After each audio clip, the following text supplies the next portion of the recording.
श्री शिवाय नमस्तुभ्यम। दोस्तों, आप सभी लोग जानते हैं कि इस बार वट पूर्णिमा का जो व्रत है वो 2 दिनों का पड़ रहा है, 10 जून 2025 और 11 जून 2025।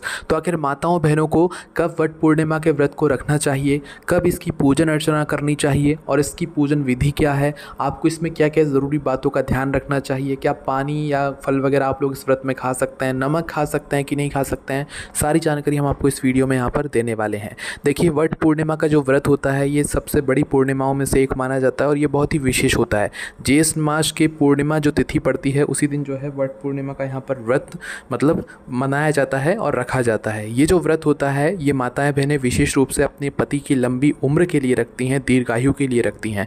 इस दिन भगवान विष्णु जी, माता लक्ष्मी जी, सत्यवान सावित्री और साथ ही में यमराज जी की भी जो है इस दिन पूजन की जाती है। ठीक है, तो सबसे पहले हम ये जान लेते हैं कि इस बार वट पूर्णिमा व्रत किस दिन रखा जाएगा, किस दिन आपको व्रत रखना चाहिए, किस दिन व्रत रखना सही रहेगा। ठीक है, और स्नान दान वगैरह किस दिन करना है। तो देखो, इस बार जो पूर्णिमा तिथि शुरू हो रही है वो 10 जून 2025 मंगलवार के दिन सुबह 11:36 से शुरू हो रही है और इसकी जो समाप्ति हो रही है वो 11 जून 2025 बुधवार के दिन दोपहर को 1:13 पर हो रही है। अब देखो, जो पूर्णिमा व्रत होता है उसमें विशेष रूप से चंद्रोदय का समय महत्वपूर्ण यहाँ पर रहता है। मतलब चंद्रदेव के दर्शन करना यहाँ पर ज़रूरी होता है, क्योंकि माताएं बहनें जो व्रत रखती हैं वो चंद्रदेव को अर्घ्य देती हैं। तो 10 जून को जो हमने आपको समय बताया सुबह 11:36 से लेकर अगले दिन 11 जून को दोपहर 1:13 तक, इस बीच में आप लोग देखो कि चंद्रदेव के आपको दर्शन कब होंगे। सीधी सी बात है, 10 जून मंगलवार के दिन चंद्रदेव के दर्शन होंगे, 11 जून को दोपहर को 1:13 पर तो ये तिथि समाप्त हो जाएगी। तो इसके बाद फिर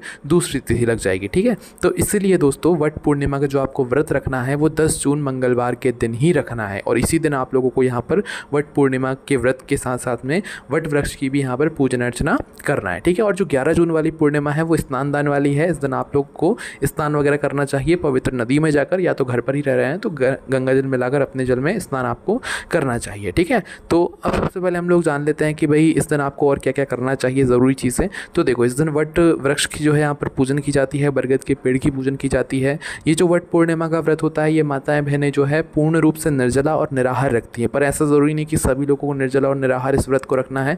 अगर आपके शरीर की उतनी क्षमता नहीं है तो आप जल पीकर, फल वगैरह खाकर, फलाहार करके आप लोग व्रत को यहाँ पर कर सकते हैं। आप सीधा नमक इस व्रत में खा सकते हैं, कोई दिक्कत परेशानी यहाँ पर नहीं है। ठीक है, तो अपने शरीर की क्षमता अनुसार आप इस व्रत को धारण कीजिएगा। इसके अलावा दोस्तों, माताओं बहनें अगर इस दिन व्रत रख रही हैं वट पूर्णिमा व्रत का, तो उनको 16 श्रृंगार ज़रूर करना चाहिए, माहौर मेहंदी वगैरह सब कुछ लगाकर तैयार रहना चाहिए, है ना। इसके बाद में इस दिन वट वृक्ष की जो है पूजन की जाती है, वट बरगद के पेड़ की पूजन की जाती है। तो भाई आप लोग जो है दोपहर के समय में, सुबह से लेकर दोपहर के समय में वट वृक्ष की पूजन करने के लिए जा सकते हैं ना। तो इसका जो शुभ मुहूर्त है वो भी जान लीजिए। तो देखिए, इस दिन जो वट वृक्ष की पूजन का जो शुभ मुहूर्त है वो है 10 जून मंगलवार के दिन सुबह 8:52 से लेकर दोपहर को 2:05, है ना। सुबह 8:52 से लेकर दोपहर को 2:05 के बीच में आप लोग अपना जो वट पूर्णिमा का जो व्रत की जो पूजन अर्चना है, वट वृक्ष की पूजन अर्चना है, ये इस बीच में कर सकते हैं, क्योंकि यही शुभ समय है आपकी पूजन अर्चना का, माताएं मैंने जो व्रत रखी है उनकी पूजन अर्चना का। ठीक है, तो ये बात भी हमने आप लोगों को यहाँ पर बता दी है ना। और इसके साथ में दोस्तों, इस व्रत में जो है वट वृक्ष की परिक्रमा जो है ज़्यादा महत्वपूर्ण होती है, तो आप लोग परिक्रमा भी ज़रूर कीजिएगा। 7 बार वैसे परिक्रमा की जाती है वट वृक्ष की इस दिन। आप बाकी आपके यहाँ जितनी होती है आप उतनी कर सकते हैं, पर 7 बार परिक्रमा आप लोग ज़रूर कीजिएगा। आपको कच्चे सूत या कलावे से परिक्रमा कर सकते हैं। इसके अलावा अपने हाथ में दाना या चिरौंजी लेकर ही आप लोग परिक्रमा कीजिएगा। ठीक है, इसके बाद में दोस्तों, इस व्रत में जो है रात में जो है चंद्रदेव को अर्घ्य दिया जाता है। तो सबसे पहले आप चंद्रदेव के चंद्रोदय का जो समय है वो जान लीजिए। तो देखिए, 10 जून को जो चंद्रोदय का समय है वो शाम को 7:32 के बाद का है ना। इसके बाद आपको चंद्रदेव के दर्शन हो जाएंगे। तो भाई चंद्रदेव के दर्शन करने के लिए आप लोगों को क्या करना चाहिए, इस व्रत में जो है रात में चंद्रदेव के दर्शन करने के बाद, अर्घ्य देने के बाद जो है यहाँ पर व्रत को खोला जाता है। देखो, हर जगह के अलग अलग नियम है। कुछ जगहों पर दोपहर में वट वृक्ष की पूजन करने के बाद इस व्रत को खोल लिया जाता है। कुछ जगहों पर जो है शाम को चंद्रदेव को अर्घ्य देने के बाद इस व्रत को खोल लिया जाता है। तो कुछ जगहों पर अगले दिन ही इस व्रत का पारण किया जाता है ना, मतलब अगले दिन 11 जून को व्रत का पारण किया जाता है। तो जितने भी लोग 11 जून के दिन इस व्रत का पारण करने वाले हैं, उनके पारण करने का जो शुभ समय है दोस्तों वो है 11 जून 2025 बुधवार के दिन सुबह 5:44 से लेकर दोपहर सुबह के 8:05 के बीच का जो समय होगा, इस बीच में आप लोग अपने व्रत का पारण कर सकते हैं, जितने लोग अगले दिन व्रत का पारण करने वाले हैं। ठीक है, बाकी जो लोग उसी दिन व्रत को खोलने वाले हैं उसी दिन भी खोल सकते हैं। व्रत को जो आप खोलेंगे वो भगवान के प्रसाद से खोलेंगे, भले भगवान के पास जो जल रखा हुआ हो या कुछ भोग लगाया हुआ तो उससे आप लोग अपना जो व्रत है वो खोल सकते हैं। ठीक है, इसके अलावा दोस्तों जितने भी लोग वट वृक्ष, पीपल और तुलसी की पूजन अर्चना करना चाहते हैं वो 10 जून के दिन ही यहाँ पर करेंगे। ये बात आप लोग अच्छे से यहाँ पर जान लीजिए। ठीक है, बाकी आपके यहाँ जैसे भी नियम के साथ में इस वट पूर्णिमा के व्रत को रखा जाता है आप वैसे यहाँ पर रख सकते हैं। देखो ये जो वट पूर्णिमा व्रत है ये सभी पापों को नष्ट करने वाली पूर्णिमा है, इसलिए अगर आप व्रत रख रहे हैं तो पूरी निष्ठा के साथ में रखिएगा। ये आपके कई सारे पापों को ऐसे ही नष्ट कर देती है ये वाली पूर्णिमा, है ना।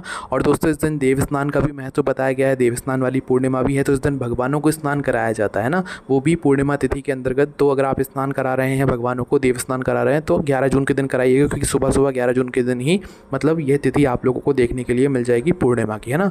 तो देखो इस दिन जो है देव स्नान 5 तरीके से कराया जाता है, वो हम आपको बता देते हैं। सबसे पहले तो नारियल के जल से भगवानों को स्नान कराया जाता है। आपके घर में सब जो भी भगवान हैं, लड्डू गोपाल हैं, शिवलिंग है, भगवान की किसी भी प्रतिमा को आप देव स्नान करा सकते हैं। ठीक है, तो देखिए सबसे पहले देव स्नान है, नारियल के जल से आप स्नान करा सकते हैं। ताड़ के फल से आप लोग स्नान करा सकते हैं, ताड़ के फल को मसल कर उसे पानी में मिलाकर आप उस जल से भगवानों को स्नान करा सकते हैं।